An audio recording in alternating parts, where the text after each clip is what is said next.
but now we're 20 and we can get started. So hello everybody, my name is Thomas Schlich. Thank you for joining us today for the seminar of the Department of Social Studies of Medicine. What's going to happen today is, after my introduction, today's speaker will give her a presentation. It's going to last about 45 minutes, like always. And we are recording the presentation. The recording has already started. Afterwards, we have 45 minutes for the discussion. We won't record the discussion, so you can feel freer to participate. For the discussion, in the past, we used the chat function. So when you want to say something, you just let us know by using your chat function, and then that gives me a list of speakers. And you don't need to put the question itself in the chat function, just that you want to say something. That has been working quite well. Do you have any questions about the way things are going, the procedure today? It's the same as last time.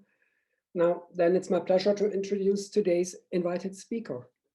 Bettina Hitzer has a position of Privatdozentin. Maybe we can translate that as it's a teaching position, teaching research position at the Freie Universität Berlin, Free University in Berlin. And since February 2021, so very recently, she is a Heisenberg Fellow at the Hannah Arendt Institute for Research on Totalitarianism at the Technical University in Dresden in Germany. Heisenberg Fellow, it's a very prestigious fellowship, a very competitive fellowship of the German Research Council. So congratulations on that. Now, in the past, from 2014 to 2020, Bettina led a research group on illness and emotion, history or histories of a complicated relationship, and that was at the Max Planck Institute for Human Development in Berlin. In 2016, she was awarded the Walter de Gruyter Prize of the Berlin-Brandenburg Academy of Sciences and Humanities. And that was for her research on the history of medicine and science, migration, religion, and emotion. Her recent book has the title Krebs fühlen, eine Emotionsgeschichte des 20. Jahrhunderts, which we can translate as Feeling Cancer, History of Emotions of the 20th Century. And that book received the 2020 Leipzig Book Fair Prize for nonfiction.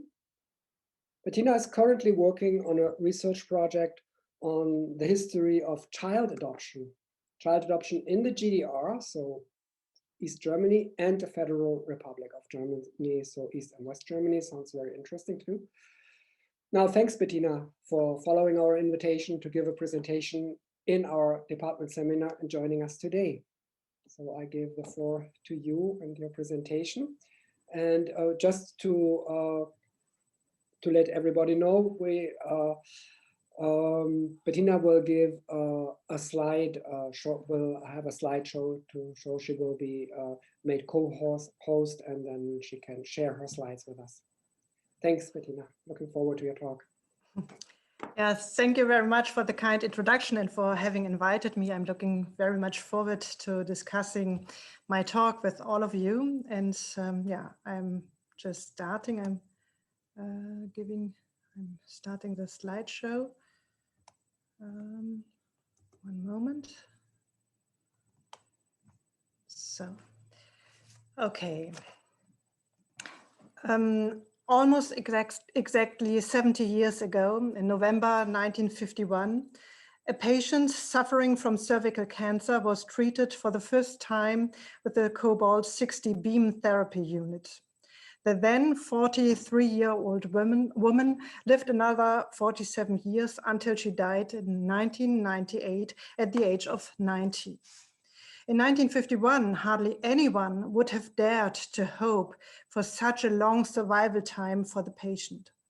But even then, in the early 1950s, Hopes were high that the new technology, which for the first time involved directing radioactive beams through a large radiation machine at tumors inside the body, had the potential to significantly improve the heretofore modest radiological successes of cancer therapy for internal tumors.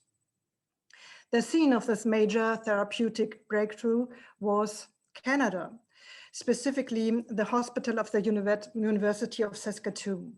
In 2011, the university celebrated this success story with an exhibition, which is still accessible online, created in a collaboration between the Western Development Museum and the University of Saskatchewan Archives. The exhibition opens with the following image. The Cancer Bomb is not only the title of the exhibition, but the bomb metaphor is taken up several times in the explanatory texts. This term is a contemporary invention, but it appears in the exhibition without distancing quotation marks. This is the case, for example, at the point where the work of the inventors of the Cobalt unit is acknowledged. Here's the slide. The bomb builders is the short and concise title used to describe the pioneering work of cancer physicist Harold Jones and his graduate students Sylvia Fedoruk, Edward Epp, Douglas Cormack, and Lloyd Bates, as well as machinist John Mackay. The 2011 exhibition points to the continuity of a metaphor coined during the early Cold War for a then new technology within cancer therapy. For now, I will only state this continuity here. Only in conclusion, I will come back to it. Then, however, I would like to discuss the extent to which these and similar metaphors carry a specific historical baggage into the present day and what effects this can have on the experience of cancer patients. First, however, I will focus on Germany, West and East, on the period in the mid-1950s when the first Cobalt units arrived in both German states. I will explore how this new technology was framed metaphorically and discursively in public discussion, as well as in professional debate, and to the extent accessible in the self-narratives of cancer patients of the 1950s and 60s.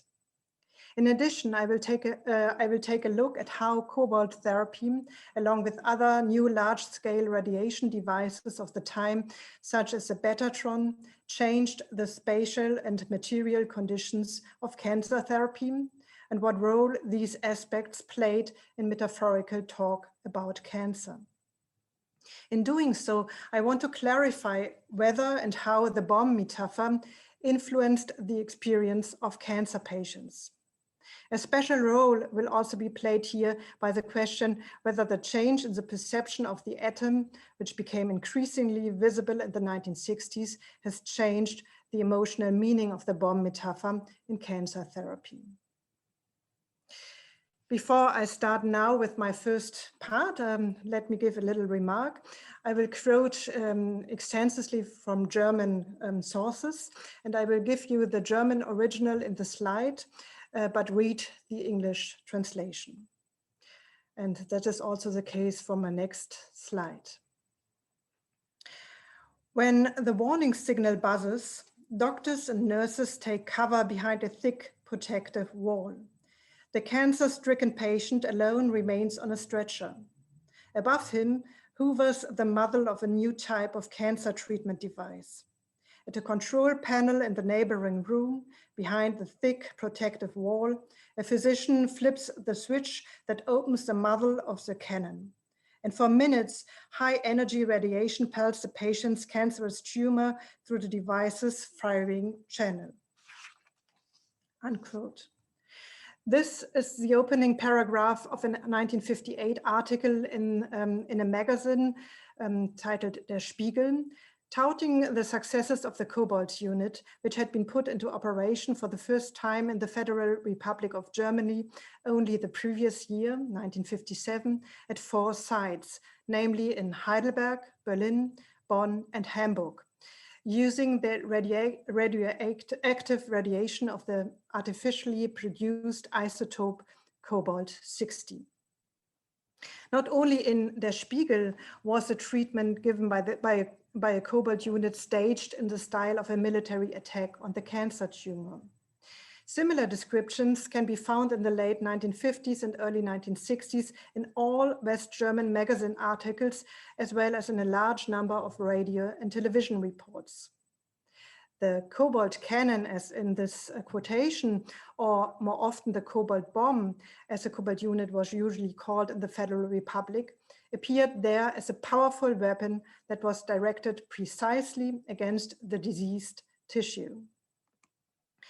No radiation soreness, no bone destruction, no skin damage, great depth effect. This is how Dr. Fabian, alias Wolfgang Schneidrich, summed it up in the popular magazine Die Bunte in 1961.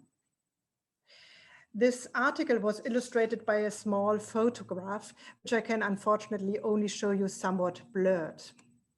This is the photograph. You can see the Hamburg Cobalt unit. A human being can be made out on the stretcher, covered up to the neck with a white cloth, so that only the head is visible, as well as an arm placed next to the cloth. This illustration not only made the size of the device stand out, but also largely abstracted from the space in which the device was placed. This emphasized the futuristic appeal of the illustration. The fact that no one was shown operating the machine also further enhanced this impression. In a way, this was a realistic representation of the actual use, as the Cobalt unit was operated from another room, as the Spiegel article cited at the beginning also makes clear. But this image was obviously deliberately chosen. For the manufacturer's catalogs preferred other representations. And I will show you two images from the catalog of the German manufacturer Siemens. The Cobalt unit in the catalogs were either shown without a patient, as at the left-hand side, or at the very moment when the radiologist and radiology assistant were adjusting the unit, as at the right-hand side.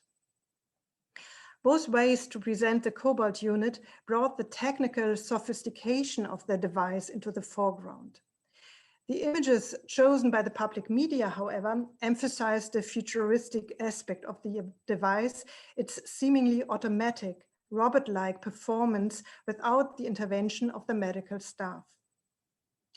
There are remarkable differences to the visual and metaphorical language of the GDR's popular medium, although these two revolved around the context of fight and war. First of all, it is striking that the Cobalt units installed in the GDR in East Germany in the mid-1950s were never referred to as Cobalt bombs, but always as Cobalt cannons, a term that is also found sporadically in the West German media, as in the quote I gave you in the beginning, but never vice versa. You never find Cobalt bomb in GDR media. I've not found an explicit explanation why the somewhat different term was chosen, but it is conceivable that the term bomb was too strongly associated in the Soviet bloc with the atomic bombs developed by the US and dropped on Japan, an association that, despite the first successful Soviet atomic bomb tests in August 1949, was not to be reinforced by the therapeutic use of radioactive energy. Furthermore, efforts were made to portray the Cobalt units as a Soviet invention. The association of the therapeutic device with the cannon was also supported by the visual material printed in the press. In 1957, for example, the Neue Berliner Illustrierte showed the first Cobalt cannon in the radium bunker of the Charité, as was the title in the magazine, at the very moment when the cannon-shaped tube of the Soviet model was resting directly on the cheek of a covered patient. And the patient was also presented differently here, different than the situations in the West German media and even in the catalogs. He was still wearing his glasses, and a small part of his clothing was visible in the neck area. As a result, he appeared more alive, more in touch with everyday life, and less doll-like than the patients shown in the West German media. The photo thus created the association of a workshop rather than a science fiction technology.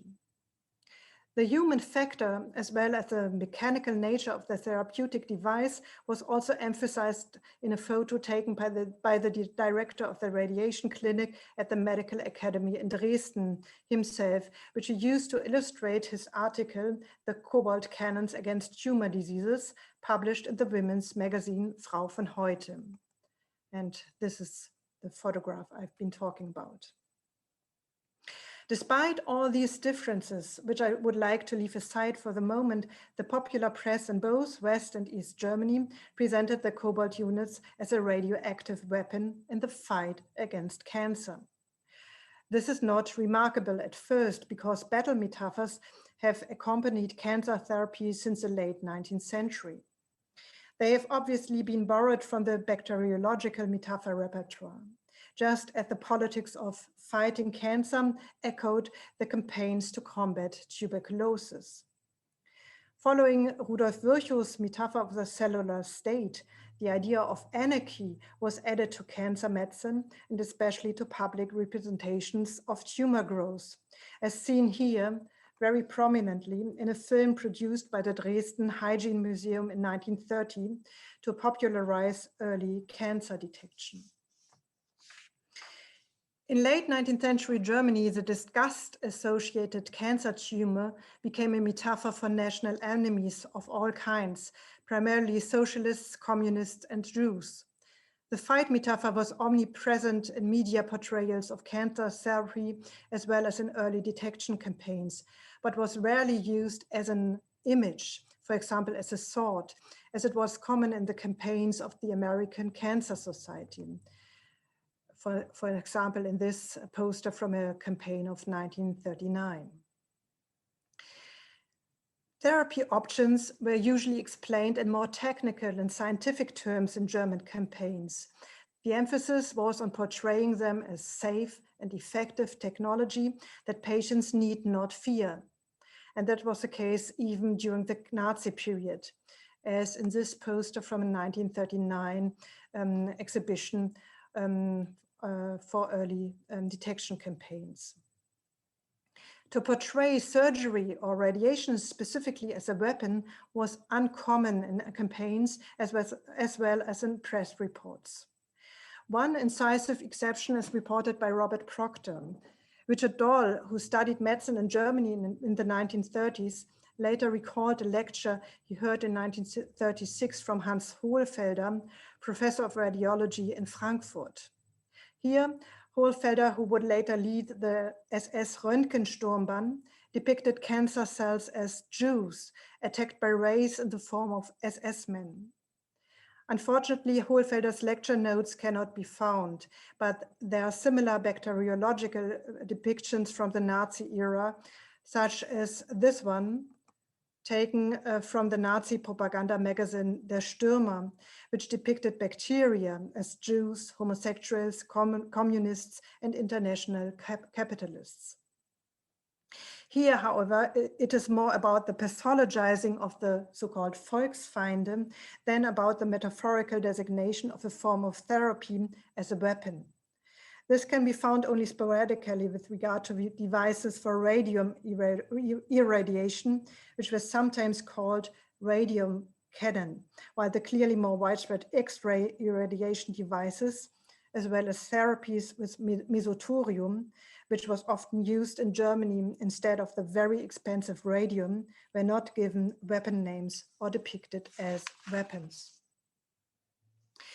Thus, the naming of the cobalt unit as a cobalt bomb, which was standard in the Federal Republic, follows the tradition of the fight metaphor, but is nevertheless a novelty. The widespread use of this metaphor is all the more astonishing because it refers to the name of a real weapon, which in the 1950s increasingly became the symbol of a dirty bomb. For the actual cobalt bomb was a hydrogen bomb with a cobalt casing and would have contaminated large areas with radioactivity for decades, far more and far longer than the bombs dropped on Hiroshima and Nagasaki.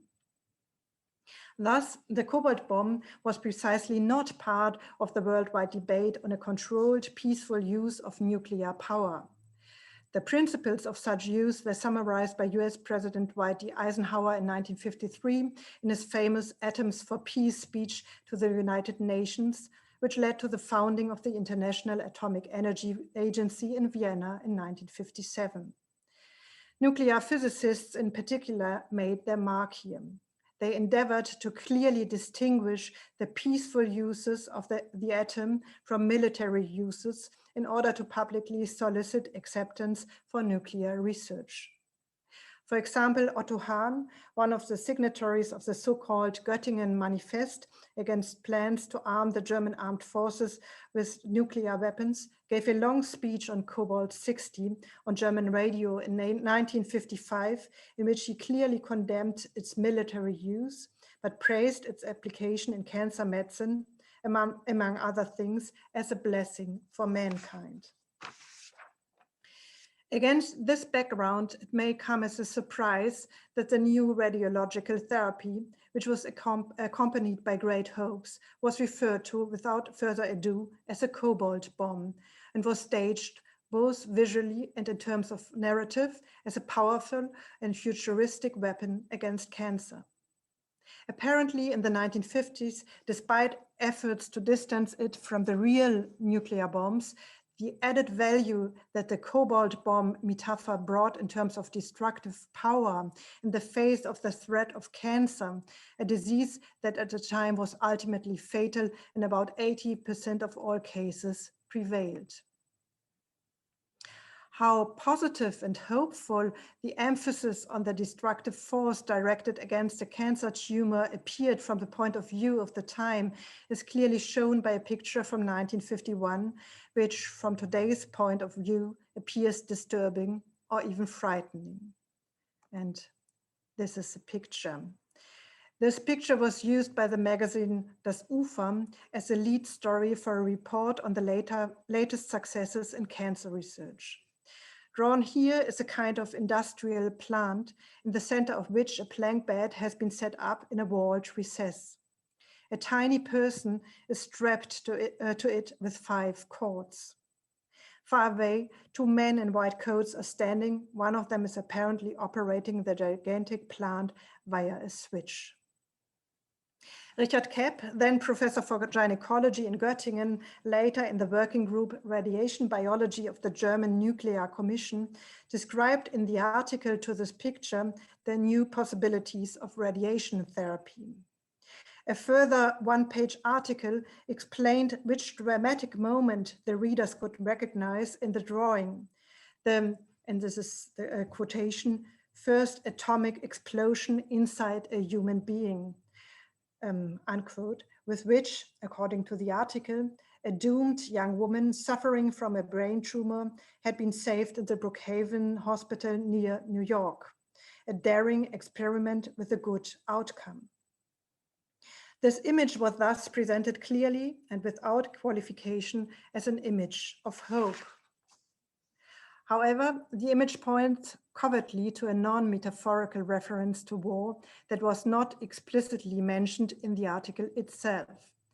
The cobalt unit, the medical cobalt bomb, was a product of war and was still at the center of military interests. The man-made Cobalt-60 was a result of the so-called Manhattan Project, the American research program to build the atomic bomb during World War II. And the Brookhaven Hospital, pictured here, was anything but an ordinary hospital. It was actually called Brookhaven National Laboratory, was under the control of the US Atomic Energy Commission, and was located on the remote former military base of Camp Upton. Research was conducted under strict security conditions, and results could only be published with the approval of the Atomic Energy Commission. Medical research, including cancer research, was here in the service of the military interest in radiation protection. But this alliance between the military and cancer research did not end at the closely guarded gates of Brookhaven National Laboratory, as Alan Leopold, Gerald Kutcher, and Angela Krieger were able to show. Radiation experiments with terminally ill cancer patients were also carried out at MD Anderson Hospital in Houston, Texas, from 1951 to 1956, financially supported by the US Department of Defense. Another series of experiments started in 1960 at the University of Cincinnati Medical School. It did not end until 1971, when the Washington Post published the first references to this research program. These far-reaching and often for patients disastrous interconnections of medical and military radiation research in the US were not yet known to the German public of the 1950s. The situation was possibly different in the professional public. Shortly after the German Research Foundation had established the priority program Radiology in 1953, a heated debate started about the limits of experiments on humans, as the historian Alexander von Schwerin has documented. At one of these meetings, the representative of the Ministry of Atomic Energy, Dr. Poland, expressed his views on the subject of radiation experiments with the remark that, I quote, "very unpleasant things have already happened." Against this background, the 1955 guidelines of the German Research Foundation excluded purely experimental radiation research on healthy people. With regard to the treatment of people suffering from cancer, however, this left a gray area between civilian and military use that remains largely unexplored to this day. However, this topic did not become known to a broader public in Germany until the 1970s. I would now like to jump with you into the late 1960s to make clear how consequential the metaphorical convergence of the medical cobalt unit and the cobalt bomb turned out to be. Cobalt therapy was by then firmly established in hospitals in the Federal Republic, specializing in cancer treatment and radiation therapy. No wonder then that a documentary on the state of cancer research broadcast on German television in August 1965 also focused on cobalt irradiation. Werner Lorenz, director of the Clinic for Radiotherapy and Nuclear Medicine at the University of Frankfurt, was interviewed as an expert. After presenting the advantages of this therapy, he finally came to talk about a problem of his daily clinical routine. Many patients rejected radiation or approached it with great concern. Lorenz attributed this to a fear complex, as he called it, among the population. The widespread conviction that, I quote, "the use of invisible high energy rays is highly dangerous." Unquote. Such fears had never been mentioned publicly in the 1950s and early 1960s. But also in the patient files of the Czerny Clinic in Heidelberg, which I went through, I find no references to this kind of fear. On the contrary, some files noted the explicit wish of patients not to be operated on, but to be irradiated by a cobalt unit, in spite of medical recommendations to the contrary, to surgery. This does not exclude the possibility that individual patients may have felt anxiety during the minutes under the moving arm of the cobalt unit. However, this does not seem to have been a common phenomenon expressed to physicians. So what has changed? A major factor is the changed perception of the atom.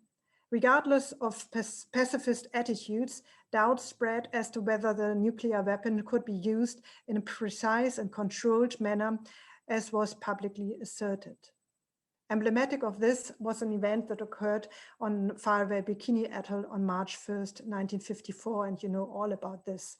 Castle Bravo, the first American test of a hydrogen bomb, ended in a fatal fiasco for the crew of the uninvolved Japanese fishing boat Happy Dragon because the nuclear fallout had been miscalculated.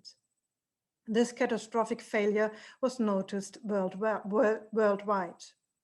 On West German radio, already in the following year, a later award-winning radio play by Wolfgang Weyrauch was broadcast, which focused on the fate of the Japanese fishermen.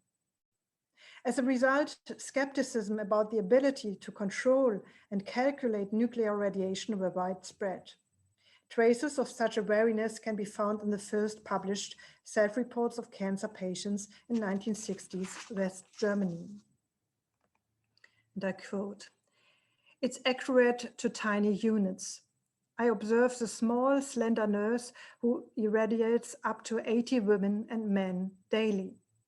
Her responsibility is great, for it depends on her thoroughness that everyone receives exactly the prescribed radiation dose. Here, any lapse is a catastrophe that can lead to death."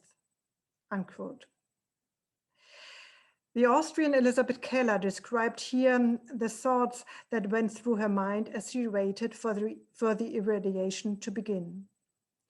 The powerful Cobalt bomb no longer appeared here as the automatically functioning precision weapon, but had become dependent on human error, an assessment that was reinforced in Elisabeth Keller's case during her rehabilitation after getting radiation therapy.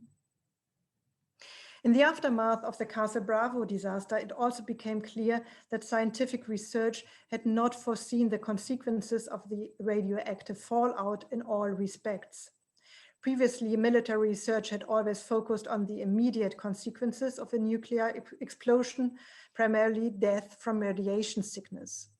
However, only one of the fishermen died of this. All the others died of liver cancer at a greater interval. Cancer as a possible consequence of a radioactive fallout was first mentioned in 1956 in the proceedings of the American National Academy of Science, and in 1957 it was the subject of congressional hearings in the US. This knowledge quickly found its way into the public domain. As early as 1958, the German media referred for the first time to the carcinogenic effect of radioactive radiation. In this context, the perception of the medical cobalt bomb in the Federal Republic changed.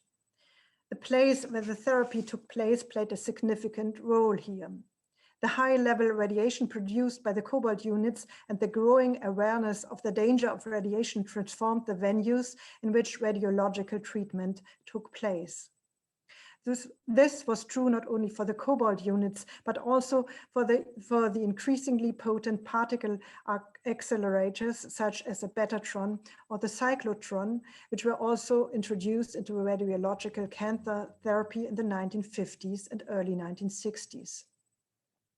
Doctors and medical staff left the room before therapy began. Initially, some rooms still had a window through which the patient could be observed, but as radiation intensity increased, the windows were replaced by cameras. Either way, the patient could not see those operating the machine from their place on the stretcher.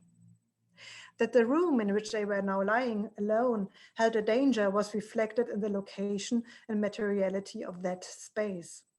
This is illustrated, for example, by the Clinic for Medical Radiology of the Medical Academy in Düsseldorf, which was newly built in 1959 and housed a betatron. I show you the floor plan.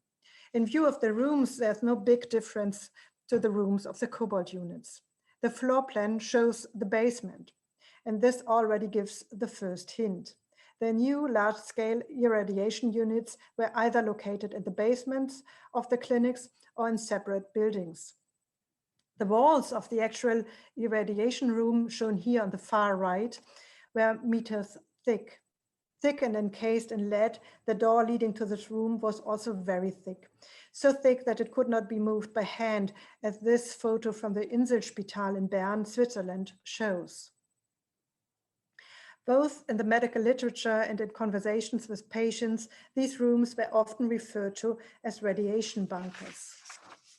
In some cases, there were also a for example, in some cases, there were also a non-metaphorical connection to war here, as sometimes the new radiation equipment was also housed in old bunkers. But there was a weighty difference from the real bunker.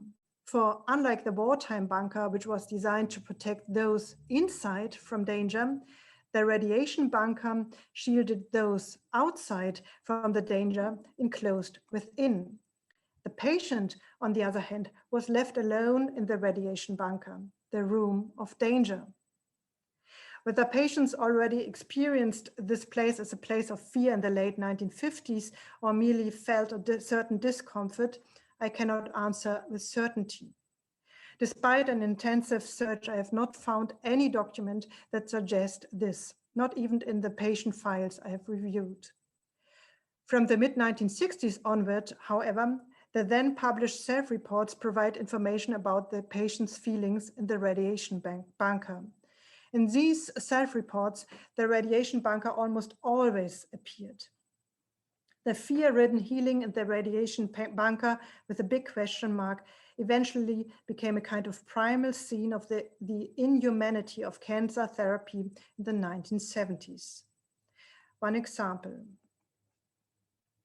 The Cobalt bunker, steep stairs, dampness, chill, banished underground, heating and air raid shelter converted into waiting room. The staff leaves the room in which the patient lies under the cobalt radiator, running. The isolation and inner desperation of the patient could hardly be depicted in a more striking way. In addition, cobalt bunker, cobalt bomb. What a powerful illness I must have if one uses such warlike means against it. Unquote. In these words, the writer Wolf Dietrich Schnurre described in 1978 how he witnessed the irradiation of his wife, Marina. And such descriptions, now published more and more frequently, cast their shadows ahead. For in some pathographies, patients wrote about such images already before the radiation therapy had even begun, and they had started their walk into the radiation bunker. For example, the writer Ilse van Heist, looking back, she described her doubts as to whether she should undergo radiation therapy and reported on this moment of decision. I quote, "I dreamt horrible dreams. Every night I walked through long subterranean corridors. To the right and left, doors led into dark chambers that opened, and as if attracted by magical force, one after the other disappeared into such a chamber. Silently behind each one, the door closed. And I knew how to know such things in dreams that no one would come out. Or I experienced explosions, devastations, gloomy landscapes with entrances to bunker-like caves from which thick smoke was bubbling. No, I didn't want to be irradiated. I felt it would be my downfall." Unquote. In the GDR too, the irradiation rooms were called bunkers. Here too, the cobalt units were housed in rooms with thick walls and heavy doors. The radiation equipment of the radiology clinic in Berlin-Buch, for example, was located in an old Wehrmacht bunker. From 1976, the head of this clinic was Roland Jakob, who had previously worked in the GDR's Central Institute for Cancer Research, the so-called Robert Rössle Clinic. Jakob told me in a 2016 interview about the efforts he had made to make this bunker not look like a slaughterhouse, to use his words. Yes, and then this room where you went directly to the radiation was now all concrete. And there I said, I want it with green wood. Then they all said, "You're crazy. Where are you going to get green wood?" So I found a plywood factory in Mecklenburg, got plywood from there, stained it green, and that was it. The patient said, "Ah, here you come down, green is life." And because you say in the rooms themselves, the patient lies and looks at the ceiling. And I had ceiling paintings above, yes. So I first had real flowers. And then the patient said, well, how long will it take? I lay under the lawn, yes. So, well, you have to think about it first. So I had an artist take it off again, and then I did abstract things. One of them saw a frog. There's a frog sitting there and there. So there was no frog sitting there, but he just aroses or something. This effort to make the bunker atmosphere forgotten, to create an atmosphere of life, clearly points to the importance of space and the associations that go hand in hand with its materiality as well as its naming. This is also evident in the view of the Robert Rössle Clinic, which served Roland Jacob as a negative foil. Although the most technically advanced equipment from Canada had been installed there, no further attention was paid to the design of the room. Two prominent patients described in their later published diaries how they experienced radiological therapy there in 1970 and 1976, respectively. The writer Maxi Wander noted about her condition before radiation, maybe it's the discomfort from starving myself for a week with the dread of the coming radiation from the cobalt cannon. The writer Brigitte Reimann went into more detail in her diary. She wrote, "The first few times I was ghastly afraid under this cobalt cannon. It was cozy as in an inquisition chamber, full of strange and threatening humming machines and doctors and physicists with lead aprons, while I was naked and bare, exposed to the bombardment." Unquote. Here too, fear and the feeling of surrender are expressed in the reference to the nakedness in the presence of the machine. In contrast to the West German descriptions, however, there's no apocalyptic picture of devastation. Unlike the West German accounts, the threatening atmosphere is put into perspective to some extent here, for Reimann suggests that the fear disappeared once she became accustomed to the cobalt cannon. So was the fear of irradiation in the GDR less pronounced than it was in West Germany? Ultimately, I cannot give a conclusive answer here for the time being, because how representative are the diary entries of Maxi Wander and Brigitte Reimann? Could one take them as an example for the thousands of people who were irradiated by a cobalt unit in the GDR? It is hard to assess because there are simply far fewer East German pathographies from the 1960s and 1970s than in West Germany. In the early detection films of the GDR, the topic of radiation anxiety is not addressed, unlike in the Federal Republic. It is also striking that the terms fight and war are hardly used in East German early detection campaigns. Films with titles such as In Time, A Reminder of Life from 1956, or Knowledge Means Life from 1917 attempted to place early detection decidedly in a prophylactic routine that was very much emphasized in the GDR.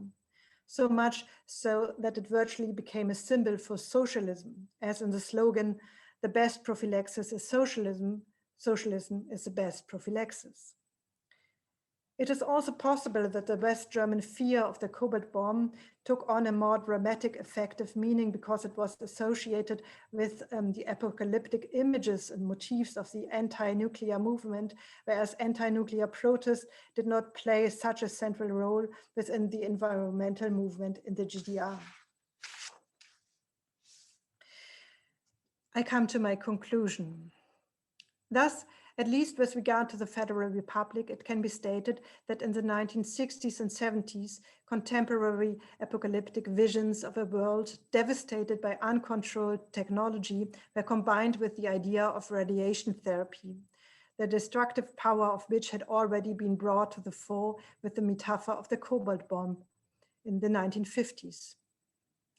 Then, in the 1950s, this metaphor was used and enacted to inspire hope for healing. To what extent this metaphorical convergence of therapy and radical or total warlike destruction did not already have an ambivalent effect on patients at the time cannot be clarified with absolute certainty. Evidence for such an interpretation of the therapy experience is lacking. Nevertheless, it is conceivable that corresponding feelings were not expressed because the public articulation of one's own fear, as Frank Bies, for example, has shown, was undesirable at the time in the 1950s. This changed in the course of the 1960s, while at the same time the risks of radioactive radiation became increasingly known and their controllability was increasingly questioned. In this context, cobalt bomb and radiation bunker lost the positive associations they may have had earlier and became places and instruments of fear and struggle against one's own body. Cobalt units had their heyday in cancer therapy from the 1950s to the 1970s. After 1990, they were being used ever less, and today they are virtually irrelevant to cancer therapy. Nevertheless, the ideas of total destruction and difficult to control radiation associated with cobalt units have shaped images of radiation therapy to this day. For example, in a 2017 publication on the alliance between the military and radiology in Switzerland, Daniel Ebersold, director and chief physician of the University Department of Radiation Oncology at Inselspital in Bern, wrote, "Notwithstanding the tremendous technological advances in radiation oncology over the past 50 years, with drastic reductions in side effects, there's still significant fear of any form of radiation therapy among many of our patients. Fears of burns and radiation sickness are mixed with fears of being at the mercy of mechanized robotic medicine," unquote. In oncology, there has been discussion for quite some time about whether the war and battle metaphors that continue to be much used, especially in the context of chemotherapy, have a detrimental effect on patients' experience of illness. Such metaphors can mobilize resources, hope and capacity for suffering on the part of patients, attention and decisiveness in early detection campaigns, financial resources to fund research.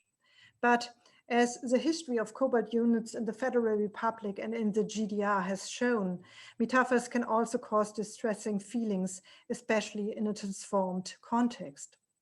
And such feelings are not only individually burdensome, but can also influence therapeutic decisions, as rejection of radiation therapy, as well as today in the form of overtreatment, because the fight cannot be given up.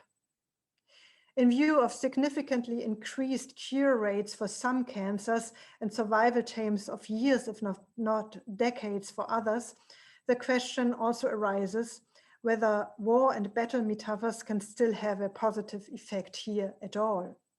After all, is it possible to feel comfortable living with the idea that one's own body is permanently in a state of war because a tumor may not have been completely removed, but is merely being constantly controlled or kept in check with medication? What does long-term survival in constant war feel like? Thank you. Thank you very much, Bettina. Lots to think about, lots to discuss.